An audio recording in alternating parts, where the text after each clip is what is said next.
Milley, calls to China were perfectly within scope of jobThe top U.S. military officer said Friday that calls he made to his Chinese counterpart in the final stormy months of Donald Trump's presidency were perfectly within the duties and responsibilities of his jobIn. His first public comments on the conversations, General Mark Milley said such calls are routine and were done to reassure both allies and adversaries, in this case in order to ensure strategic stability. The chairman of the Joint Chiefs of Staff spoke to the Associated Press and another reporter traveling with him to Europe. Milley has been at the center of a firestorm amid reports he made 2 calls to General Li Zhuoqing of the People's Liberation Army to assure him that the United States was not going to suddenly go to war with or attack China. Descriptions of the calls made last October and in January were first aired in excerpts from the forthcoming book Peril by Washington Post journalists Bob Woodward and Robert Costa. The book says Milley told Li that he would warn Li in the event of an attack. Milley on Friday offered only a brief defense of his calls, saying he plans a deeper discussion about the matter for Congress when he testifies at a hearing later in September. "I think it's best that I reserve my comments on the record until I do that in front of the lawmakers who have the lawful responsibility to oversee the U.S. military," Milley said. "I'll go into any level of detail Congress wants to go into in a couple of weeks." Milley and U.S. Defense Secretary Lloyd Austin are scheduled to testify September 28 before the Senate Armed Services Committee, in what initially was going to be a hearing on the U.S. military withdrawal from Afghanistan and the chaotic evacuation of Americans, Afghans, and others from that country. Now, however, Milley is expected to face tough questioning on the telephone calls, which came during Trump's turbulent last months in office as he challenged the results of the 2020 election. The second call, on January 8, came 2 days after a violent mob attacked the U.S. Capitol in an effort to prevent Congress from certifying Joe Biden's White House victory. A special House committee that is investigating the January 6 riot at the Capitol has asked for details about Milley's calls.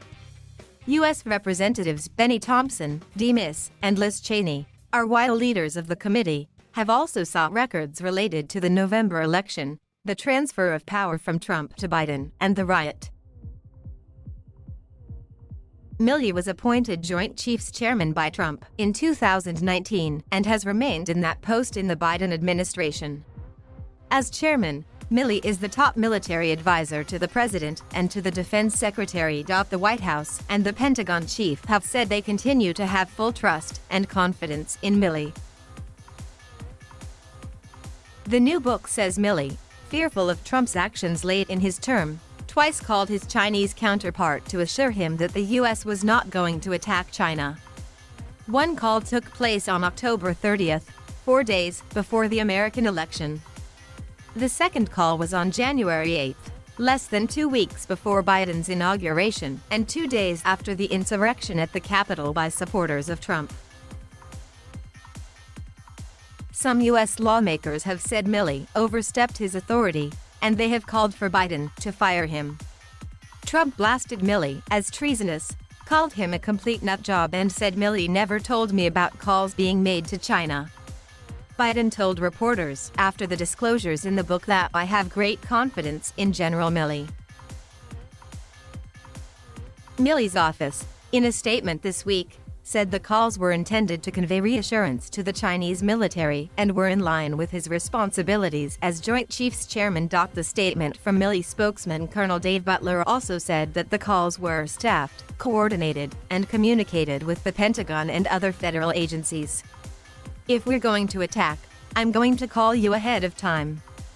It's not going to be a surprise," Milley reportedly said. Milley spoke with a number of other military leaders around the world after the January 6 riot. They included leaders from the United Kingdom, Russia, and Pakistan.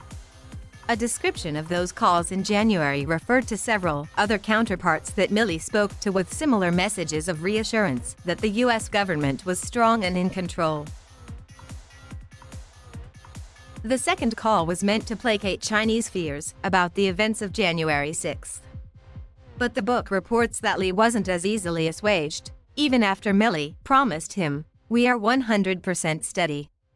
Everything's fine." But democracy can be sloppy sometimes.